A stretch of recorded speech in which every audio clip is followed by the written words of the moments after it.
ભરૂચ પોલીસના horse riding club દ્વારા 3 મહિનાનો હોર્સ રાઇડિંગ તાલીમ વર્ગ સફળતાપૂર્વક પૂર્ણ થયો છે. શહેરના નાગરિકોને ઘોડેસવારીની તાલીમ આપી પ્રજા અને પોલીસ વચ્ચેનો સંબંધ વધુ મજબૂત બને તે હેતુથી આ આયોજન કરવામાં આવ્યું હતું. તાલીમ દરમિયાન ભાગ લેનારાઓને હોર્સ રાઇડિંગના મૂળભૂત પાઠો, ઘોડાની સંભાળ, સલામતીના નિયમો તેમજ પ્રાયોગિક માર્ગદર્શન આપવામાં આવ્યું હતું.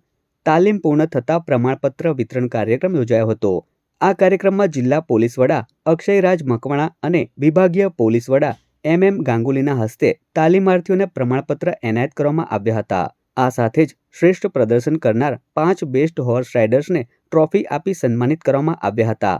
એસપી અક્ષયરાજ મકવાણાએ જણાવ્યું હતું કે આવા કાર્યક્રમો દ્વારા પ્રજા અને પોલીસ વચ્ચે વિશ્વાસ અને સહકારની ભાવના વધુ મજબૂત બને છે. ભરૂચ પોલીસ દ્વારા આજે એક 3 મહિનાની માઉન્ટેડ માટેની જે સિટીઝન માટેની એક તાલીમ રાખેલી હતી, જેને માઉન્ટેડ ક્લબ તરીકે ઓળખાવે છે, ભરૂચ માઉન્ટેડ ક્લબ. તેની આજે 3 મહિનાની એક તાલીમ પૂર્ણ થઈ. તમામ જે લાભાર્થી બધા લોકો હતા એ તમામ લોકોને જે છે એ આજે એમને સર્ટિફિકેટ આપવામાં આવ્યા. એ સિવાય જે 5 બેસ્ટ જે લોકોએ માઉન્ટિંગ કરી હતી એ લોકોને બી ટ્રોફી અલગથી એનાયત કરવામાં આવી. અમે અમારા આ ભરૂચ માઉન્ટેડ ક્લબ દ્વારા તમામ સિટીઝનોની સાથે એક સંવાદ અમે રાખીએ છીએ. તમામ લોકોને એક અહીંયા પરિવારની જેમ રાખી અને તમામ લોકો માત્ર હોર્સ રાઇડિંગ જ શીખે એટલું નહીં, પરંતુ એક ટીમ ભાવના થાય અને પોલીસ અને લોકોની વચ્ચેનું અંતર ઘટે અને વધારેમાં વધારે અમને લોકોને પણ લોકોનો સાથ મળે અને લોકોને શું જરૂર છે એ અમે જાણી શકીએ, એના માટેનું આ એક યુનિટ છે.